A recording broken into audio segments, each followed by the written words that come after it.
कल एग्जांपल दी थी वो जरा निकालें प्रोविडेंट फंड के नीचे। उसमें एक मसला था, आपको समझ आ गया होगा। एग्जांपल 3 थी, उसमें इंटरेस्ट रेट गिवन नहीं था कि किस एतबार से इंटरेस्ट मिल रहा है। तो इसलिए बहालत मजबूरी हमने क्या किया था, ये देखें, इसमें इंटरेस्ट गिवन था 1 लाख, लेकिन ये गिवन नहीं था कि ये कितने परसेंट पे है। तो इसलिए मजबूरन हमने एग्जाम्प्ट कर दिया था अप टू 1/3 ऑफ सैलरी। हालांकि हमने एग्जाम्प्ट करना था हायर ऑफ 1/3 ऑफ सैलरी और इंटरेस्ट एट 16%। इंटरेस्ट रेट खुद नहीं निकाल सकते आप, क्योंकि मैंने कहा था ये जो पैसे हैं एम्प्लॉयर कॉन्ट्रीब्यूशन एम्प्लॉय कॉन्ट्रीब्यूशन के, ये सीधे सीधे फंड में जमा नहीं होते, हर महीने जमा होते हैं। तो इंटरेस्ट रेट की कैलकुलेशन काफ़ी कॉम्प्लेक्स है जो हमारे सिलेबस में नहीं है, इसलिए इंटरेस्ट रेट खुद निकालने की कोशिश नहीं करनी थी। बस if rate of interest is not given we will simply compare with 1/3 of salary, ये करना था। ओके, एम्प्लॉय शेयर स्कीम वाली एग्जांपल में आ जाएं।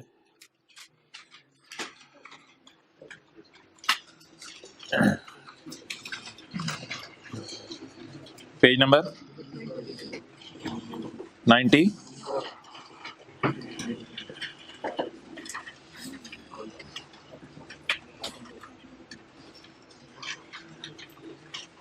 अच्छा, एक छोटा सा कॉन्सेप्ट है वो जरा पढ़ लेते हैं, फिर इसकी तरफ वापस आते हैं। पेज नंबर 83 पे आए, 82 पे।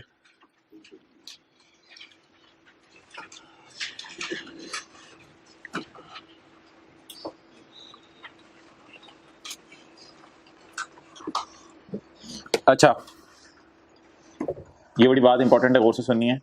हमने एक कॉन्सेप्ट पढ़ा था कि अगर कोई अलाउंस वाज़े तौर पर एम्प्लॉयर एम्प्लॉय को दे दे और देते हुए ये कहे कि इससे तुमने दफ्तर के काम करने हैं, तो उस अलाउंस को इनकम फ्रॉम सैलरी का पार्ट नहीं बनाएंगे। अच्छा, अगर ये अलाउंस जो है ना, ज़रा गौर से सुनिएगा, अगर ये अलाउंस जो है वो मंथली सैलरी का पार्ट बन के दिया जाए, अगर ये अलाउंस मंथली सैलरी का पार्ट बन के दिया जाए, मिसाल के तौर पे एम्प्लॉयर एम्प्लॉय को कहे हर महीने ये 3,000 ले लिया करो ये दफ्तर के कामों के लिए।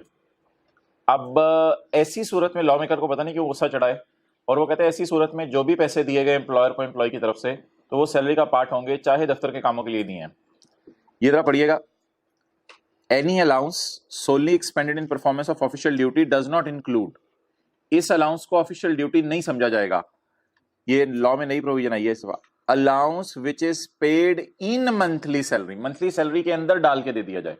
Allowance which is paid in monthly salary on fixed base, हर महीने फिक्स अमाउंट हो, और अ परसेंटेज ऑफ सैलरी, या फिर सैलरी के ऊपर परसेंटेज लगा के दे दिया जाए कि तुम्हारी सैलरी है 1 लाख, उसका 10% बना 10,000, सैलरी का 10% हर महीने तुम्हारा।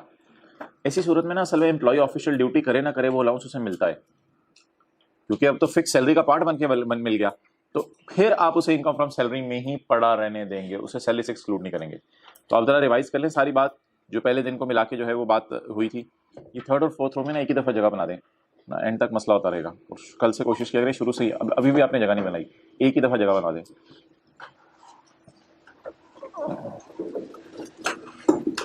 अच्छा, तो जनरल रूल क्या था, जनरल रूल जरा याद कीजिएगा। जनरल रूल ये था कि कोई भी अलाउंस जो है वो ऑफिशियल ड्यूटी के लिए दिया जाए तो that will not become a part of salary, ये जनरल रूल था। लेकिन आज क्या पढ़ा रहा हूं, आज ये पढ़ा रहा हूं कि वो सैलरी में डाल के अगर जो है वो आपको अलाउंस दे दिया जाए तो वो इनकम फ्रॉम सैलरी का पार्ट होगा, फिर वो सैलरी से एक्सक्लूड नहीं किया जाएगा। अच्छा, अब मिसाल के तौर पे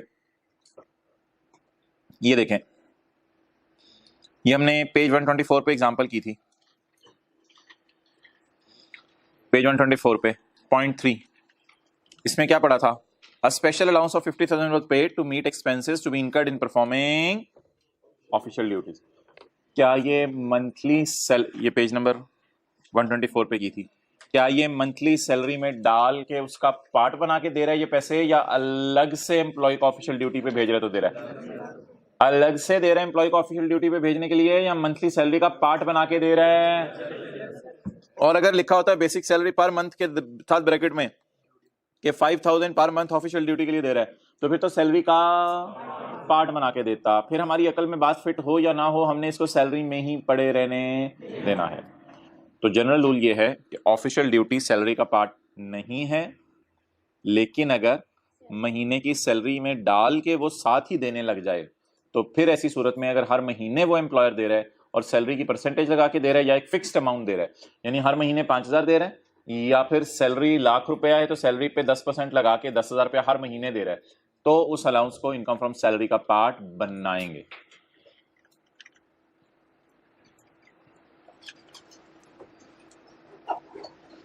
ओके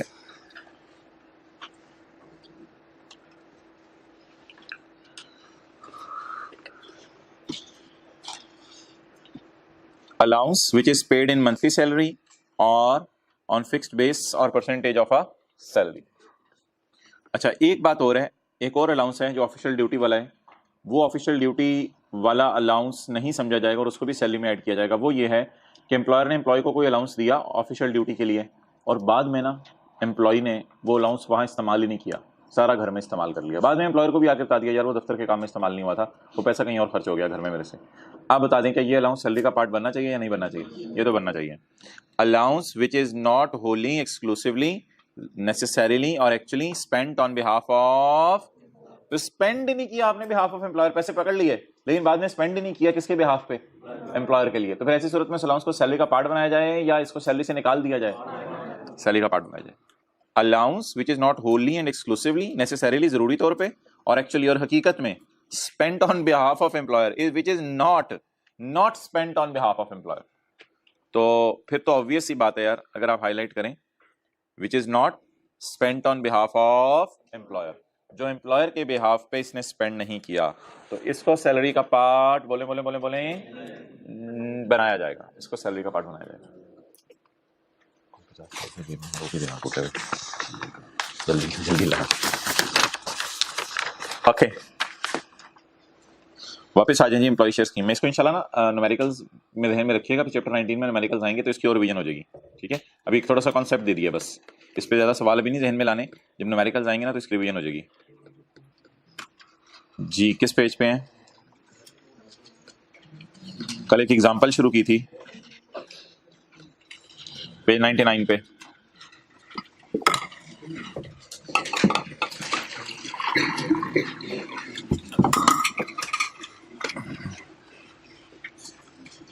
जी ये एग्जाम्पल जरा रिवाइज कर लें,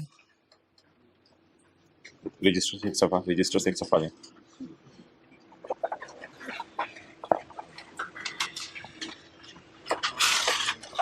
पंद्रह जनवरी को 15 जनवरी को कॉलेज वालों ने प्री रजिस्ट्रेशन ओपन की। प्री रजिस्ट्रेशन ओपन करने का मतलब यह है कि कॉलेज वालों ने आपको एक अनाउंसमेंट कर दी। मुझे बताएं प्री रजिस्ट्रेशन ओपन करने का क्या मतलब है? कि प्री रजिस्ट्रेशन जो है वो कॉलेज वालों ने आपके लिए ओपन कर दी या आपने प्री रजिस्ट्रेशन करवा ली? ओपन कर दी आपके लिए प्री रजिस्ट्रेशन। अच्छा, आपने अभी करवाई नहीं।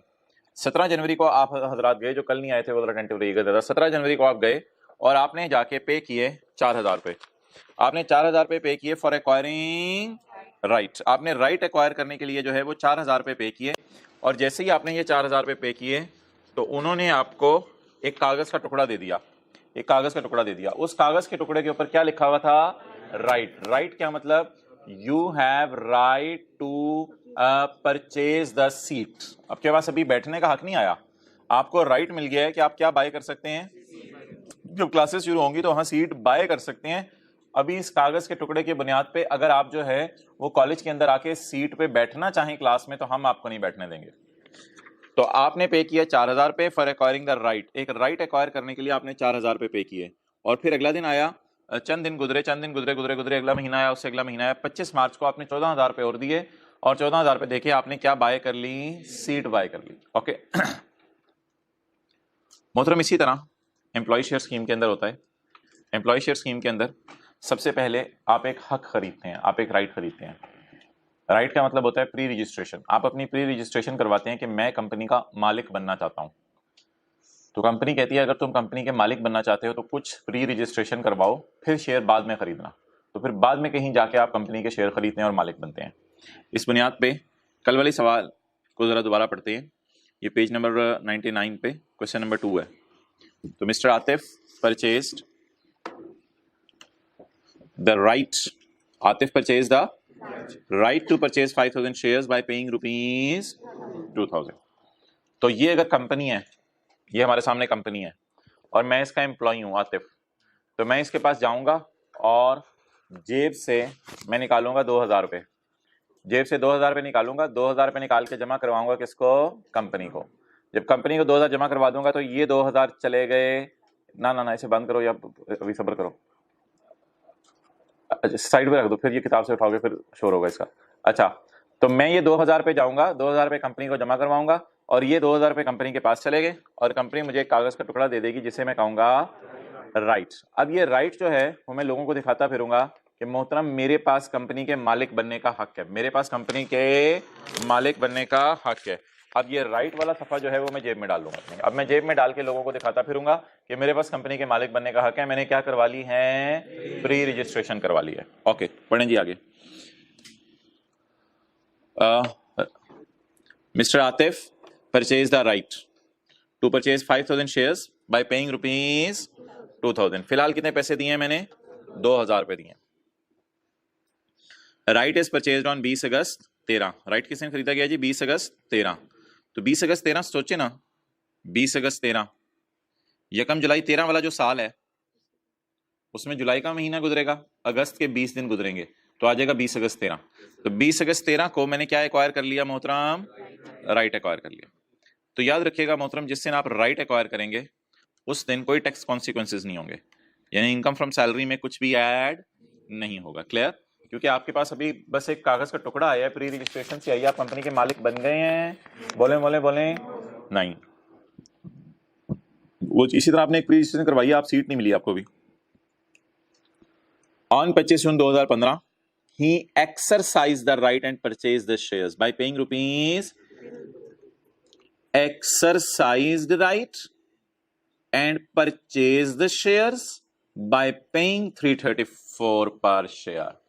exercise the right। अब ये कंपनी है, ये कंपनी है। अब आप कंपनी के पास जाएंगे और कंपनी के पास जाके कहेंगे कंपनी मैं तुमसे क्या खरीदना चाहता हूं? शेयर खरीदना चाहता हूं। ये कंपनी खड़ी हुई है, गिरना जाए, ये कंपनी खड़ी हुई है। अब आप कंपनी के पास जाएंगे और कंपनी के पास जाके I will exercise the right, मैं कंपनी को दिखाऊंगा, कंपनी ये देख, कंपनी ये देख, ये देख, मेरे पास राइट है, मेरे पास हक है। क्या हक है मेरे पास? कि मैं शेयर, एक दो दफा और मैंने इसे अपना हक दिखाया तो इसने गिर जाना है, तो मैंने इसको अपना हक दिखा रहा हूं। मेरे पास हक है शेयर खरीदने का, तो शेयर खरीदने का, शेयर खरीदने का, राइट एक्सरसाइज करने का, राइट एक्सरसाइज करके मैं शेयर खरीदूंगा। तो मैं जाऊंगा, मैं जाके राइट एक्सरसाइज करूंगा और राइट एक्सरसाइज करने के साथ साथ जो है वो कंपनी गिर गई। राइट एक्सरसाइज करने के साथ साथ जो है वो मैं जेब से पैसे निकालूंगा और 334 पर शेयर, अच्छी खासी अमाउंट होती है, 334 पर शेयर मैं जो है वो पैसे उस कंपनी को देने की कोशिश करूंगा, क्योंकि मैंने 5000 शेयर खरीदने हैं। तो मैंने 5000 शेयर खरीदने हैं, इसके लिए मैं 334 पर शेयर अपनी जेब से निकालूंगा। ये मैंने हैवी पैसा अपनी जेब से निकाल लिया है, ये पैसे लूंगा 334 पर शेयर, ये साथ राइट लूंगा और राइट लेके ये कंपनी को जमा करवा दूंगा कि कंपनी ये रखो मोहतरम पैसे अपने पास और ये रखो राइट अपने पास, और इसके बाद मैं कंपनी का मालिक बन जाऊंगा। मेरे पास क्या आ जाएगा? शेयर सर्टिफिकेट आ जाएगा। मेरे पास क्या आ जाएगा? शेयर सर्टिफिकेट आ जाएगा। दिखाओ जरा कैमरे में जाके शेयर सर्टिफिकेट, जाओ यही वाला पकड़ के, जल्दी जल्दी भाग के जाओ। तो ये मेरे पास शेयर सर्टिफिकेट आ जाएगा और ये मैं कंपनी का, बस रुक जाओ, मैं कंपनी का क्या बन जाऊंगा? मालिक बन जाऊंगा। ये शेयर सर्टिफिकेट है। ज़्यारत कराते हैं ऐसे सबको ऊंची करके, दिखाते रहें, दिखाते रहें, दिखाते रहें, दिखाते रहें, जल्दी हैं, जल्दी हैं, जल्दी हैं, जल्दी हैं, जल्दी हैं, जल्दी हैं, दिखाते रहें, दिखाते रहें, सबको दिखाते रहें, दिखाते रहें, दिखाते रहें, दिखाते रहें, दिखाते रहें। तो मोहतरम अब मेरी जेब में कंपनी के शेयर्स होंगे। अब मेरी जेब में क्या होंगे? कंपनी के शेयर्स होंगे। अब मैं कंपनी का मालिक हूं, मेरे पास कंपनी के शेयर्स हैं, शेयर सर्टिफिकेट है अब मेरे पास। ओके नाउ, तो मोहतरम इस दिन अब एक कैलकुलेशन परफॉर्म की जाएगी। Fair market value of the shares on the date is 370 per. Fair market value shares की ये है। अच्छा, इसमें ना एक और चीज भी है, ये मैंने अभी नहीं पढ़ानी, ये इंशाल्लाह मैं आपको आधे घंटे बाद पढ़ाऊंगा। ये मैंने आगे काट दिया, फिलहाल आप लोगों को भी काटने की जरूरत नहीं। तो अब मेरे पास शेयर्स आ गए मोहतरम। अब यहां पे खड़े होकर मैं एक कैलकुलेशन परफॉर्म करूंगा। यहां पे खड़े होकर मैं एक कैलकुलेशन परफॉर्म करूंगा। अच्छा मुझे वो डेट बता दें जिस दिन मैंने पैसे और राइट जमा करवा के शेयर खरीद लिए हैं, पैसे और प्री रजिस्ट्रेशन जमा करवा के शेयर खरीद लिए हैं, वो तारीख बता दें। 25 जून 2015। तो 25 जून 2015, 30 जून 14 के देखें देखें देखें देखें देखें देखें देखें यहां कहीं आएगी, सही है ना? 25 जून 15 यानी 30 जून 15 वाले साल में आएगी ना। यानी ओवरऑल टैक्स ईयर कौन सा चल रहा होगा और ये वाला कौन सा साल चल रहा था? अच्छा मोहतरम, अब यहाँ पे ना एक कैलकुलेशन होगी, यहाँ पे एक कैलकुलेशन होगी। मैं अपनी कैलकुलेट करूंगा इनकम फ्रॉम सैलरी। क्या कैलकुलेट करूंगा? Income from salary. Income from salary में कैसे कैलकुलेट करूंगा? बिल्कुल उसी तरह जैसे प्रॉपर्टी ट्रांसफर में करते थे, fair market value of shares minus amount paid by employ to employer. जिस तरह प्रॉपर्टी ट्रांसफर में नहीं होता था, क्या प्रॉपर्टी है मेरी जेब में पड़ी हुई? शेयर्स। इनकी फेयर वैल्यू लूंगा minus cost of shares minus cost of right, क्योंकि मैंने 2 स्टेजेस पे पैसे दिए हैं, शेयर्स भी खरीदे हैं और साथ राइट भी खरीदे हैं। इनकम फ्रॉम सैलरी की कैलकुलेशन में मैं लूंगा जी fair market value of shares. Fair market value of shares आपने मुझे निकलवानी है, ये बता दें। Fair market value of shares is 370 per share. ये देखें फेयर मार्केट वैल्यू कितनी है? 3, और शेयर देखें कितने हैं? 5000। 5000 को मल्टीप्लाई कराएं जी 370 से, 5000 को मल्टीप्लाई कराएं 370 से, हिम्मत करके 5000 मल्टीप्लाइड बाय 370 18500000। अच्छा मैं अगर इसको रुपीज इन थाउजेंड में कर दूं, ऐसे कर सकता हूं, ऊपर 3 0 लगा दूं। ये कैलकुलेशन में किस दिन खड़े होके कर रहा हूं? 25 जून 15 को। किस हेड में ये इनकम जा रही है? इनकम फ्रॉम सैलरी में ये इनकम जा रही है। Okay, fair market value of shares minus cost of shares, minus cost of shares. Cost of shares निकलवाएं मुझे। कॉस्ट ऑफ शेयर्स मुझे बताएं। 370 का तो बाजार में है, मैंने अपनी जेब से कितने पैसे निकाल के दिया है? 370 का तो बाजार में है, मैंने अपनी जेब से कितने पैसे निकाल के दिया है? 334 पर शेयर। तो 5000 जरब 334 पर शेयर, 5000 जरब 334, 1670 000। लेकिन मैं रुपीज इन थाउजेंड में कर रहा हूं। Less cost of pre registration. किसी को पता है cost of pre registration? Pre registration कितने की करवाई थी मैंने? 2000 की। 2000 को राउंड किया, 3 सिफर हटाए तो 2, जवाब 178। It is my income from salary. It is my income from salary. चलें जी नोट कर लें। अभी 1 साल और बनाने आगे, वो फिर बनाएंगे अभी।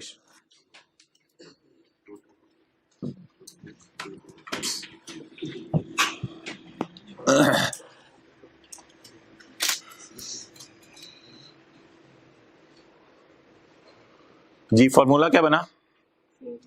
Fair market value of minus cost of share minus cost of right.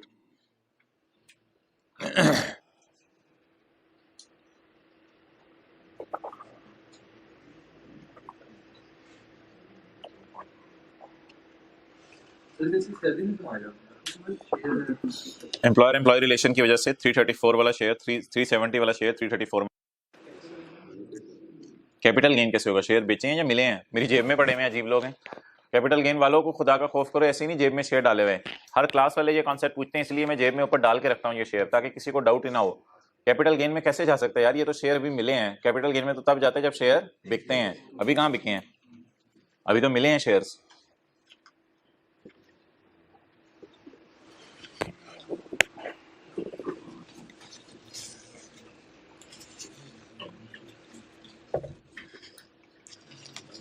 Okay done, note कर लिया।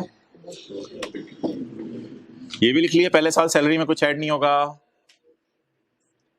ये देखें ना, पहला साल 2014 सैलरी में कुछ भी ऐड 2014 में। वो कब जाके ऐड हुआ? 2015 में।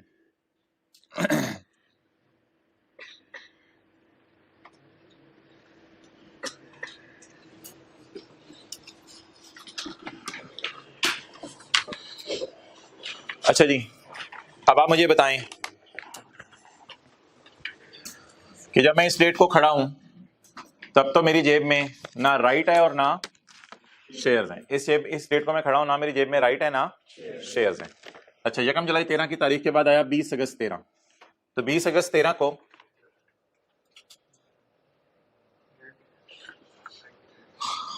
Atif purchase a right to purchase 5000 share by paying rupees, right is purchase on 20 अगस्त 13।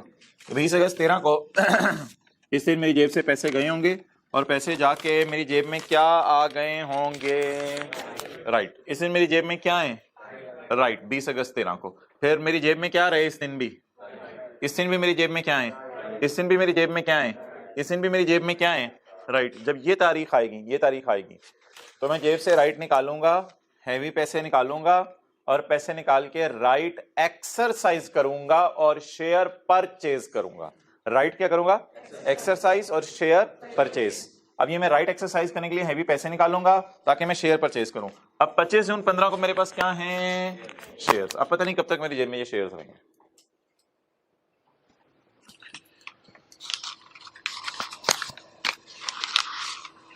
चलिए अब लॉ की प्रोविजन पढ़ लें।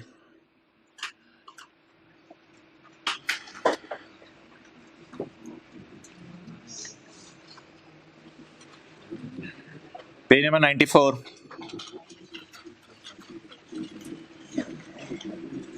Point number 2।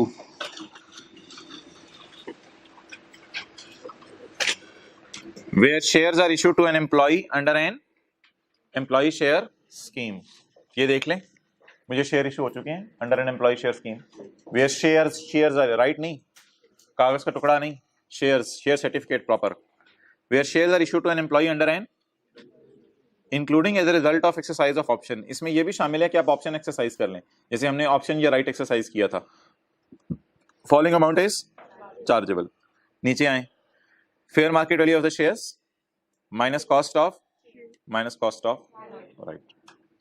तो फॉर्मूला क्या है, the fair market value of the shares, ये वही फॉर्मूला है जो पहले पढ़ा था प्रॉपर्टी ट्रांसफर के केस में।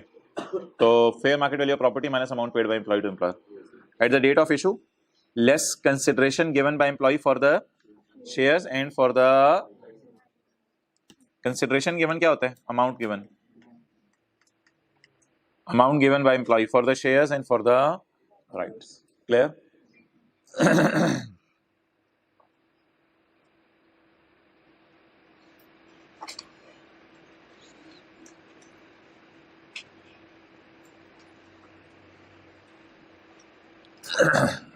okay। question 1, page 99।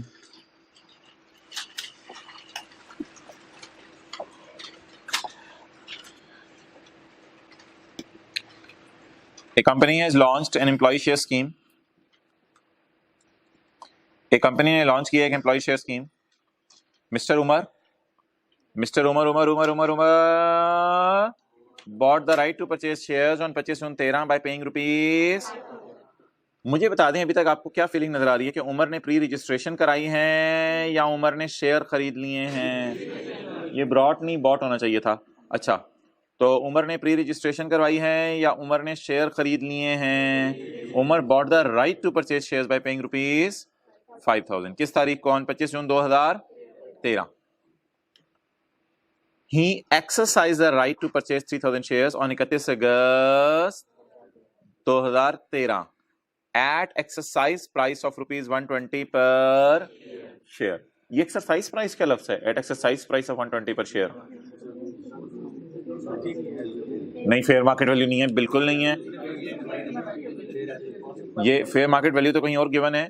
ये कॉस्ट ऑफ शेयर्स है, जो उसकी जेब से पैसे गए हैं, आपको पता है 2 स्टेजेस पे पैसे जाते हैं। एक जब मैं राइट खरीदता हूं तब पैसे जाते हैं जेब से, एक जब मैं शेयर खरीदता हूं तब पैसे जाते हैं जेब से। तो ये राइट खरीदने पे पैसे गए हैं जेब से या शेयर खरीदने पे, शेयर खरीदने पे। Exercise right to purchase 3000 shares at exercise price of 120 per share. तो एक्सरसाइज प्राइस होती है मोहतरम कॉस्ट ऑफ शेयर। पता नहीं क्यों नहीं लिख रहे। एक्सरसाइज प्राइस कहते हैं कॉस्ट ऑफ शेयर को। ओके, अच्छा जी, अब अगर मैं स्टार्ट करूं, 25 जून 13 को क्या हुआ है? ये 30 जून 13 है और ये 25 जून 13 है। 25 जून 13 को क्या हुआ है, जल्दी बताएं। राइट खरीदे हैं।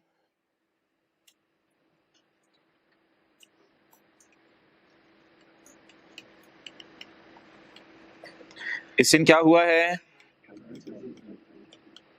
फिलहाल कुछ नहीं करना, फिलहाल कुछ नहीं करना, क्योंकि 25 जून 13 को मेरी जेब में सिर्फ क्या है? कागज का टुकड़ा है, ये वाला। शेयर्स नहीं। 25 जून 13 को मेरी जेब में क्या है? कागज का टुकड़ा नहीं, टुकड़ा। अच्छा, 25 जून 13 को मेरी जेब में कागज का टुकड़ा है। ही एक्सरसाइज द राइट, मैंने कागज का टुकड़ा जमा करवा दिया टू परचेज शेयर्स, और मेरे पास क्या आ गए? शेयर। आवाज ही अलग है इसकी तो। मेरे पास क्या आ गए? शेयर्स, और साथ मैंने 120 रुपए पर शेयर भी जमा करवाए। ये किस दिन की बात है? 31 अगस्त 2013। सोचें, अगले साल की बात है। हाँ बिल्कुल, 31 अगस्त 13। ये इधर आ, ये 30 जून 13 है, ये जुलाई, और ये 31 अगस्त 13 यहां कहीं आएगा ना, 31 अगस्त 13। तो 31 अगस्त 13 को मैंने क्या किया? ये टैक्स ईयर अगला शुरू हो गया। ये 13 था, ये 14 का है, और ये कौन सी तारीख होगी? 30 जून 14। तो ये 31 अगस्त 13 है। 31 अगस्त 13 यही बनेगी। सोच लें पहले, सोच लें पहली 2 क्लासेस ली हुई आपने टैक्स ईयर वाली, यही तारीख बनेगी 31 अगस्त 13। 31 अगस्त 13 को मैंने क्या किया? इस दिन मैंने क्या किया था? 25 जून 15 को, 25 जून 15 को मैंने क्या किया था? परचेज किए थे शेयर्स, या एक और लफ्ज भी मैं कह सकता हूं, एक्सरसाइज किया था राइट। जरा जाके लिख के आए पिछले सवाल पे। मैंने परचेज किए थे शेयर्स या एक्सरसाइज किया था राइट।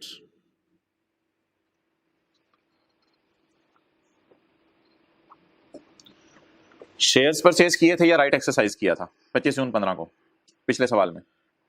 और इस सवाल में भी वही लिखूंगा मैं, मैंने क्या किया है 25 जून को? बोलें। शेयर परचेज किए हैं या राइट एक्सरसाइज किया है। क्लियर? मैंने शेयर परचेज किए हैं या राइट एक्सरसाइज किया है।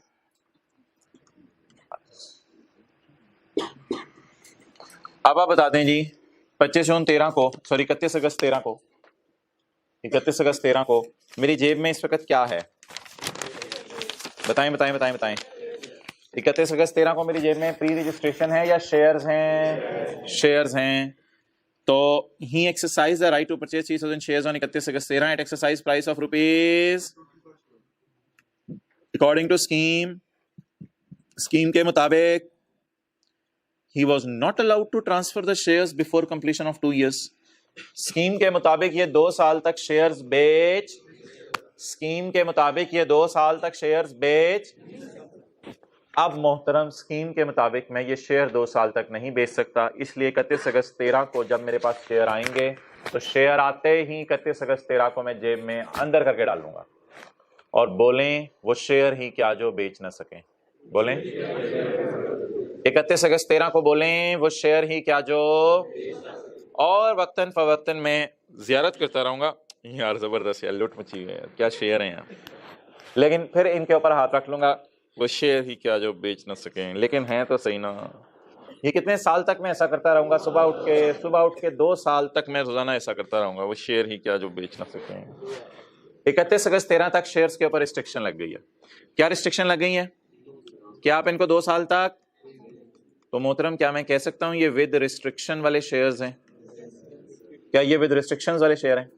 तो मोहतरम इसलिए फिलहाल आपने सैलरी में कुछ ऐड नहीं करना। हालांकि पिछले सवाल में देखें आपने फौरन सैलरी में ऐड कर दिया था। जैसे ही आपने राइट एक्सरसाइज करके शेयर खरीदे थे फौरन ही आपने सैलरी में ऐड कर दिया था। इधर आए, जैसे ही आपने राइट एक्सरसाइज करके शेयर खरीदे सैलरी में कुछ भी ऐड, क्योंकि शेयर्स पे क्या लगी हुई है? अभी शेयर्स किधर हैं?